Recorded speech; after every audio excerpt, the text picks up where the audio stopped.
Darn Doog. I'm gonna banter with you. Yeah. Did you plug in the microphone? Yeah, I actually did this time. You don't need a beer. Of course I do. Cat, get out of there. Yeah, you, cat, get out. Move. You can't have the plastic bags. Is it any good? Abby, no, don't start. You, hey. fuck off. It's Abby. over there. Come here. Come here. No. Abigail, you need to settle the home. These animals. What are you gonna do? See? They know what's about to go down right now. They know. See? Yeah.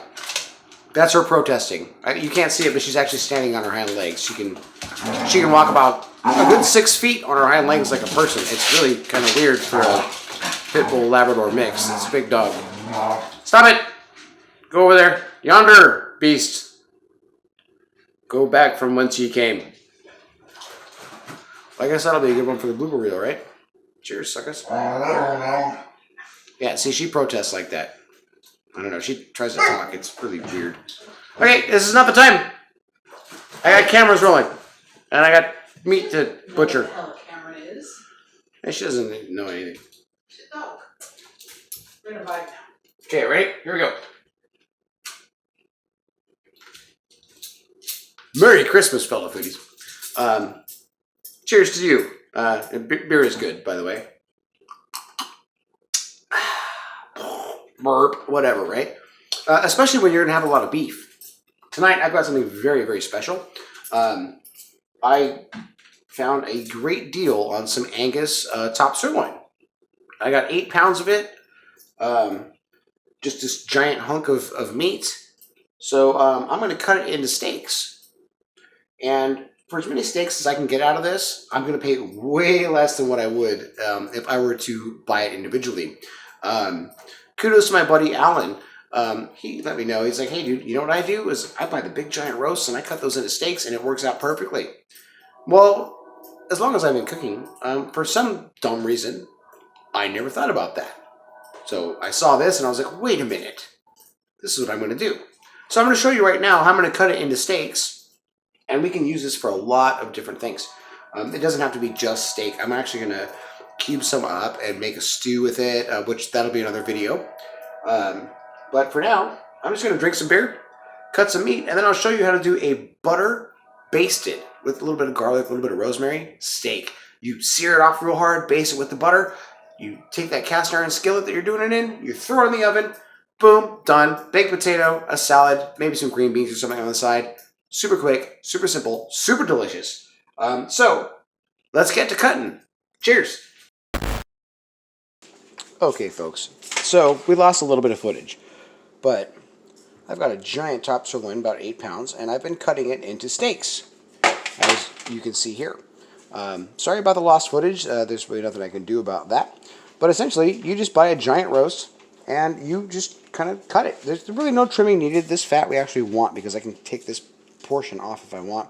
Use that for stew meat, which I've used the end caps here. I'm going to chunk those up and make a stew out of it. But you literally just follow the lines. You don't have to cut it to exactly that width, but that's about what you want. You get a nice looking steak. I need to resharpen my knife because I've already gone through half of this thing. Yeah, that's pretty much all you do.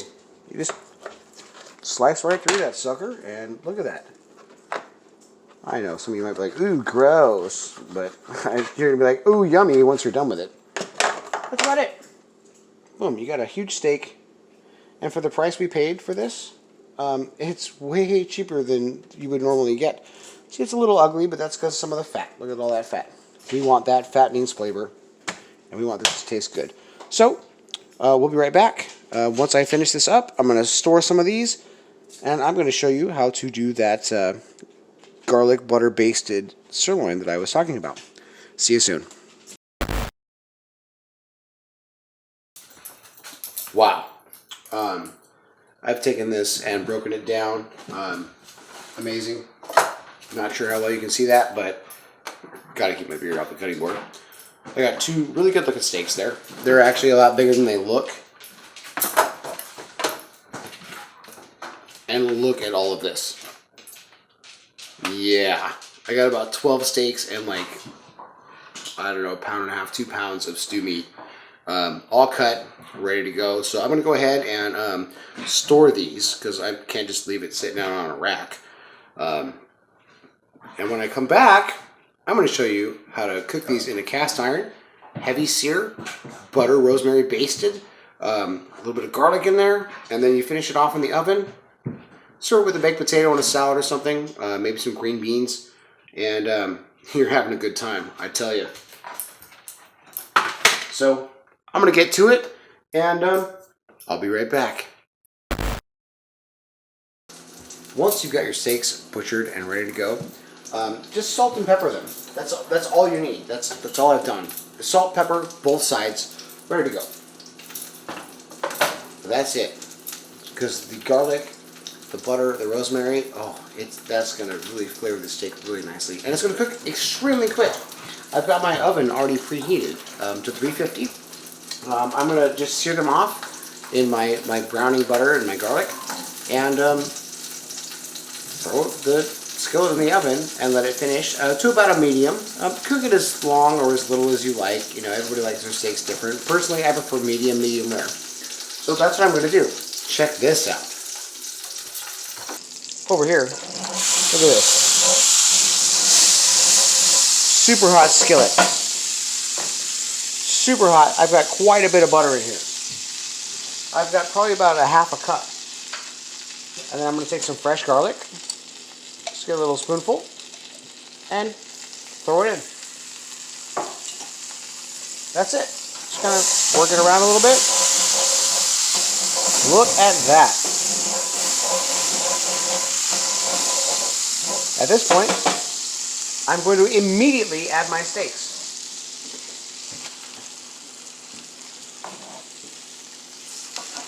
Kind of crowding the pan a little bit here because these steaks are a little bit bigger than I anticipated because I had, well, a lot more meat than I thought. All we're doing here is searing. That's it. We're searing and we're going to baste it a little bit with the butter. So you just take a spoon, just kind of start drizzling a little bit. I'm not going to go too crazy with it. So I just want a mild flavor. Just baste it a little bit. Always make sure that you've got your handy dandy little hot pad. Give it a little swish. Keep basting.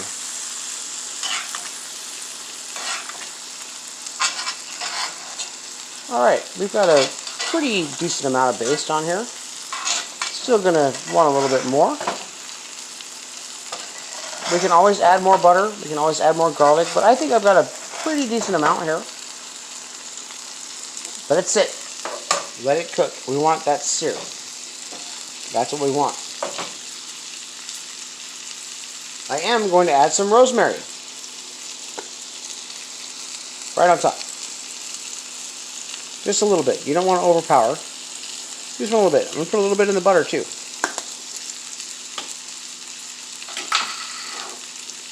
Nice and simple. Nice and simple. This is going to finish in the oven. Give it a little check. See how it's, you can already see how it's starting to cook through. That's exactly what we want on both sides.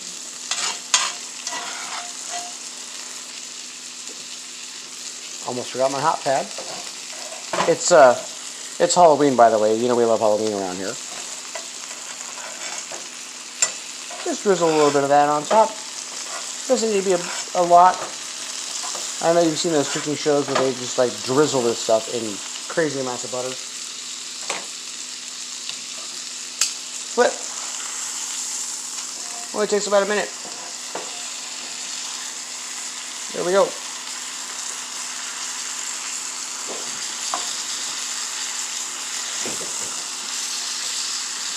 I did overcrowd the pan, so it's going to curl a little bit because it's touching the sides, but that's okay. Not a big deal. Not a big deal at all. We are almost ready to go to the oven. That's how quick and easy this is. Just splash some of this stuff around on top. Like, it's going to make it taste pretty yummy. It'll be nice and moist. And at this point, I think we're about ready. Yep.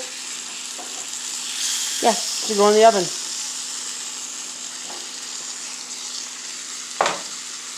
So what I'm going to do is I'm going to take this and I'm going to stick it into my 350-degree oven for just a few minutes. It'll be done. I've got my handy-dandy thermometer here. And, you kind of stick it in there and see where it sits. See, look, it's almost to a nice medium rare. Medium. Almost there. The oven's going to finish it off. 109 degrees, 110 degrees. Okay. And it's climbing because it's still cooking. I'm shutting that off. I want to finish it in the oven. So, at this point, I'm going to take this. I'm going to throw it in the oven. And, yeah. Let it just do its thing while I do some baked potato. We're going to have a little salad and a baked potato.